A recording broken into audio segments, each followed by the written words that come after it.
पुण्यात्माओं, दुष्ट लोगों का काम तो उनका स्वभाव ही होता है दुष्ट कर्म करने का, और साधु संतों का काम होता है स्वभाव जो उनका होता है परमार्थ ही करने का। और कबीर साहब ने हमें शिक्षा भी दी है कि जो तोकू काटा बोवे ताको बो तू फूल, तो हे फूल के फूल हैं वाह को है त्रिशूल।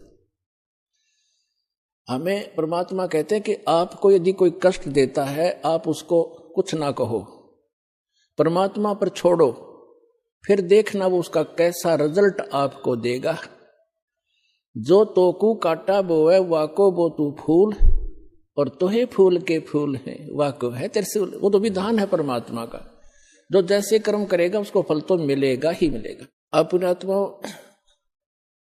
कहते हैं संत न छोड़े संतता कोटिक मिलो असंत। साधु भक्त अपना स्वभाव नहीं चेंज किया करते, बदला नहीं करते, चाहे कितने असंत दुष्ट लोग उनसे कितना ही बुरा व्यवहार करते रहे, वो भगवान पर विश्वास रखने वाले होते हैं।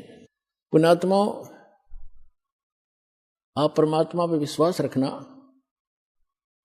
संत साधु कभी किसी का बुरा नहीं सोचते, ना करते और ना ही सोचना चाहिए। परमात्मा से कोई चीज छुपी नहीं है।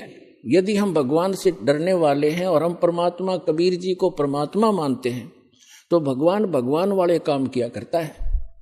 आपने बहुत शांति रखनी पड़ेगी। उन दुष्टों का तो नाश होया पड़ा है, उनका तो पतन हो रहा है। वो चाहते हैं कि आपका भी नाश कर दें झगड़ा वगड़ा करके।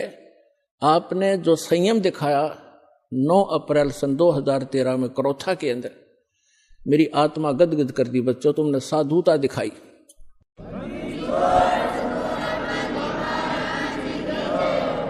और आगे भी इतना संयम रखना। कहते हैं हस्ती डर माने नहीं जो स्वान बुकाही, और शीश महल को देख के वो भौंक भौंक मर जाएं। हाथी कभी भी कुत्ते भौंकते रहो उनकी परवाह नहीं करता, क्योंकि वो उसको हानि कर नहीं सकते।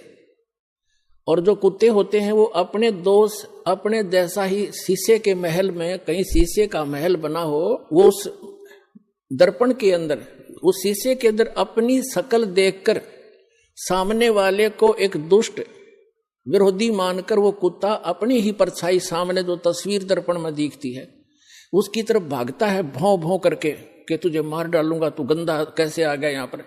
और वो होता है उसका इस रूप। तो कहते हैं वो कुत्ता उस शीशे के महल में अपनी ही शकल देख देख कर भौंक भौंक के मर जाएगा। इसी प्रकार जो दुष्ट लोग हैं वो अपना गंध साधु संत और भक्तों में अपनी ही परछाई देखा करते हैं। चोर को चोर ही नजर आते हैं, संत को संत ही नजर आते हैं। एक चोर किसी शरीफ व्यक्ति के घर पर रुक गया यात्री बनकर। अब उस शरीफ व्यक्ति ने उस चोर को अपने घर के बीच में सुलाया, एक नेक आदमी मानकर।